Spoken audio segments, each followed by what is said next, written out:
안녕하세요. 기상청 날씨 해설의 양정현입니다.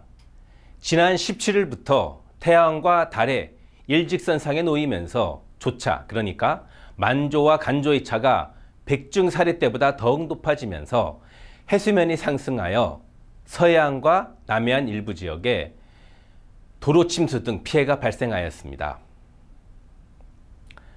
천문조에 의한 해수면 변동을 나타내는 모식도입니다. 보시는 바와 같이 사리는 태양과 달과 지구가 일직선상에 놓여 있고요. 조금은 태양과 달과 지구가 수직으로 놓여 있습니다.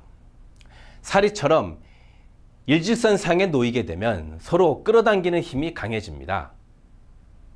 이러한 끌어당김이 강해지면 해수면 상승을 일으키게 되는데요.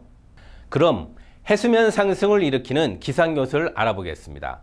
해수면 변화는 보시는 바와 같이 바람, 풍랑, 폭풍해일, 해류 조류, 조석 변화가 있습니다.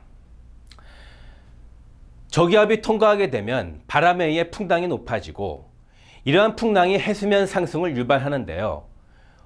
폭풍해일처럼 천문조와 풍랑, 바람, 해류 방향 등이 종합적으로 발생하게 되면 방파제나 방조제를 넘는 월파, 그러니까 파도가 방파제나 방조리를 넘어서 자동차나 도로 파손, 인명피해를 일으키게 됩니다.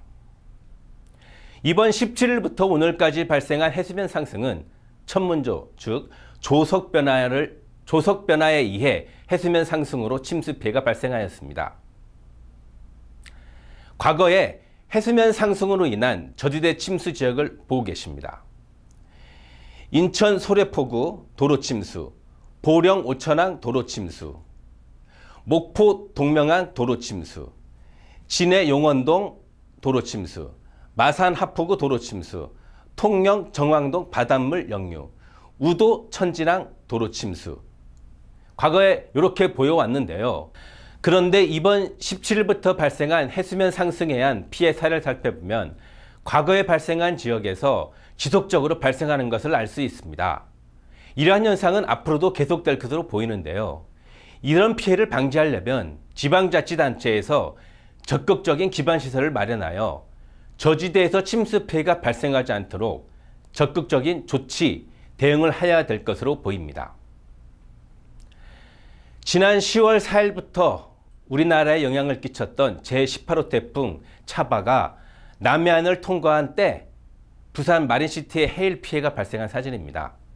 연합뉴스에서 보도된 사진인데요.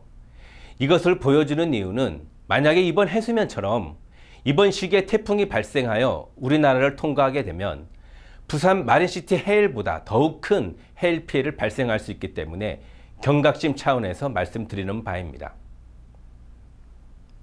마지막으로 너울성 파도의 위험성에 대해서 말씀드리겠습니다. 저기압이나 태풍 등의 기상현상을 일으키는 너울성 파도는 파 주기가 10초 이상인 파도를 너울성 파도라고 말합니다. 이러한 너울성 파도가 위험한 이유는 일반 파도에 비해 2배 내지 많게는 4배 이상의 큰 파도를 일으키기 때문입니다. 이러한 너울성 파도에 의한 피해를 살펴보면 방조제 파손, 도로 파손, 해안 침식, 해변 침식 등 해안가 주변 기반시설을 파손하기도 하고 인명피해를 발생하기도 합니다. 해상에서 발생하는 위험 요소는 아주 다양합니다. 하지만 지금도 위험을 인지 못하고 풍랑특보가 발효되거나 태풍특보가 발효됐는데도 불구하고 해안가나 방파제 옆을 거닐다가 사고로 인해 목숨을 잃는 사건이 종종 발생하고 있습니다. 기상으로 인한 위험은 옆에서 누가 지켜주지 않습니다.